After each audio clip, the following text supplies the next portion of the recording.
بسم الله الرحمن الرحيم. كان سعيد بن جبير إذا دخل العشر اجتهد اجتهاد العتم يكاد يقدر عليه. جب ذوالحجہ کا عشرہ شروع ہو جاتا تو اتنی کوشش کرتے سعید بن جبیر کہ یوں لگتا کہ کسی چیز کو قابو کر رہے ہیں لیکن وہ سنبھل نہیں پا رہے.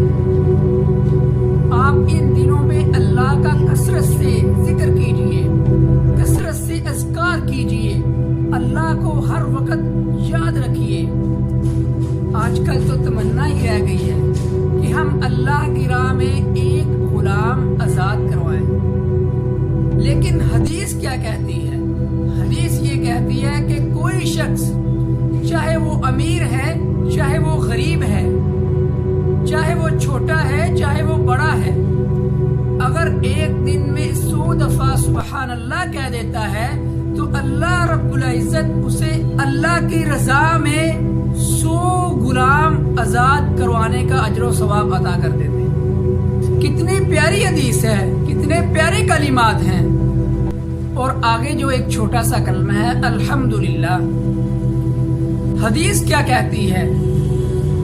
ہم میں سے کوئی شخص ہے جو اللہ کی راہ میں 100 گھوڑے دے سکے.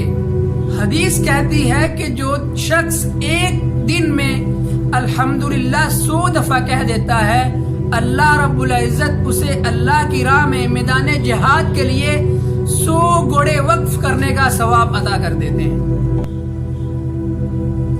اور تیسرا کلمہ کیا ہے؟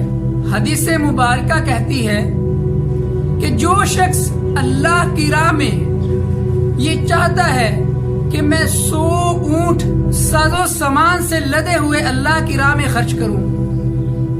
آج کون سا انسان ہے؟ بہت کم ہو سکتا ہے، اللہ جسے توفیق دے.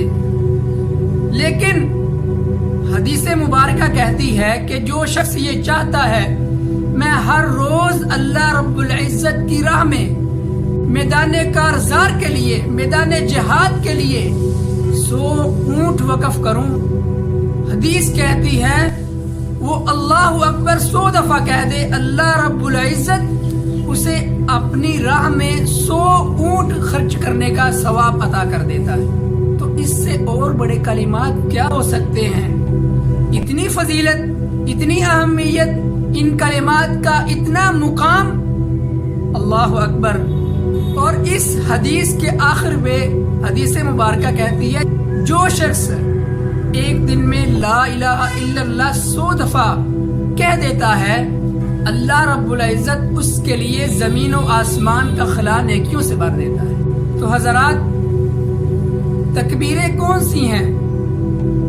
آپ کثرت سے تکبیرات کہیں، اللہ اکبر، اللہ اکبر، لا الہ الا اللہ واللہ اکبر، اللہ اکبر وللہ الحمد، اللہ اکبر کبیرا والحمد للہ کثیرا وسبحان اللہ بکرۃ واصیلا. حضرات، یہ تکبیرات کثرت سے پڑھیے گا. ان 10 دنوں کو گزر جانا ہے لیکن ہماری نیکیاں باقی رہنی ہیں جو کل قیامت کے دن ہمارے کام آئیں گی. تو آج کا انسان اس دنیا میں رہتے ہوئے ان 10 دنوں کی فضیلت کو سمجھتا نہیں ہے. ہم ان دنوں کی فضیلت کو بھول چکے ہیں. ہم اس دنیا کے اندر اتنے مگن ہو چکے ہیں، اتنے مصروف ہو چکے ہیں کہ ہمیں ان 10 دنوں کی فضیلت کا پتہ ہی نہیں ہے. اللہ مجھے اور آپ کو ان دنوں کی فضیلت کو سمجھنے کی توفیق عطا فرمائے. السلام علیکم ورحمۃ اللہ وبرکاتہ.